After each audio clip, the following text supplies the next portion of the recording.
Bismillahirrahmanirrahim. Assalamualaikum warahmatullahi wabarakatuh.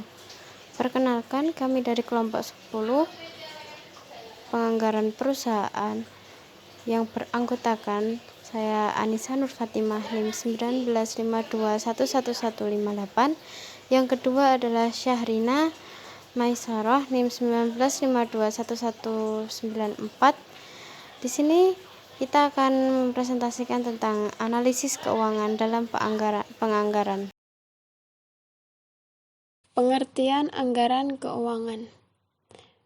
Anggaran keuangan merupakan suatu rencana keuangan yang terperinci mengenai taksiran penerimaan dan pengeluaran dalam jangka waktu tertentu sebagai sarana untuk mencapai sasaran suatu rencana kerja atau biasa disebut sebagai budget. Selanjutnya yaitu analisa keuangan sangat membantu perusahaan dalam melakukan budgeting atau penganggaran dana pada perusahaan.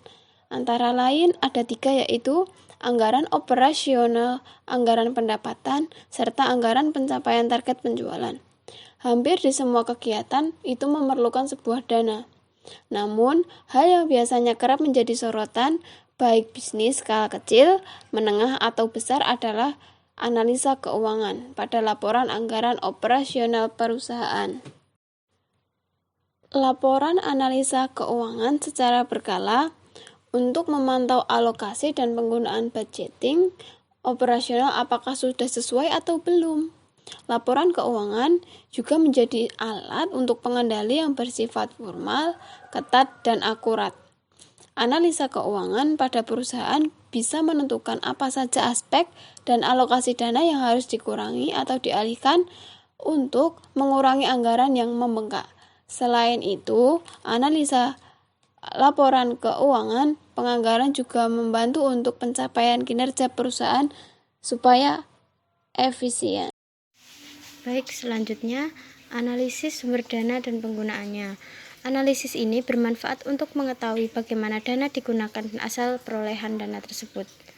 Suatu laporan yang menggambarkan asal sumber dana dan penggunaan dana. Alat analisa yang bisa digunakan untuk mengetahui kondisi dan presentasi keuangan perusahaan adalah analisa rasio dan proporsional. Langkah pertama dalam analisis sumber dan penggunaan dana adalah laporan perubahan yang disusun atas dasar 2 neraca untuk 2 waktu. Pada umumnya, rasio keuangan yang dihitung bisa dikelompokkan menjadi 6 jenis, yaitu yang pertama rasio likuiditas.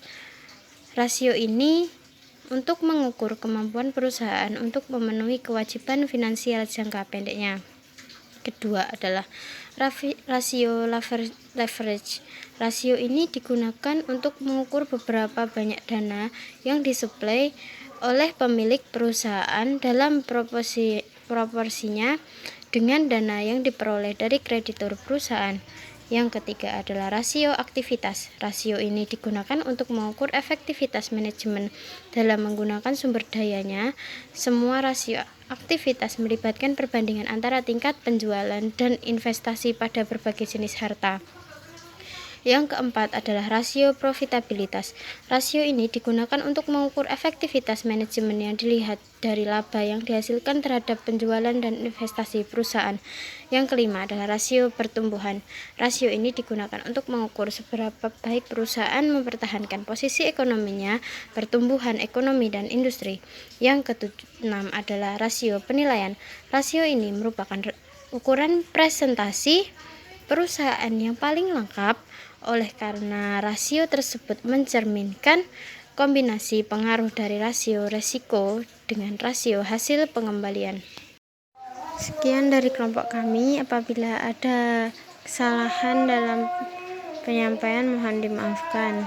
Wabillahi taufiq wal hidayah. Wassalamualaikum warahmatullahi wabarakatuh.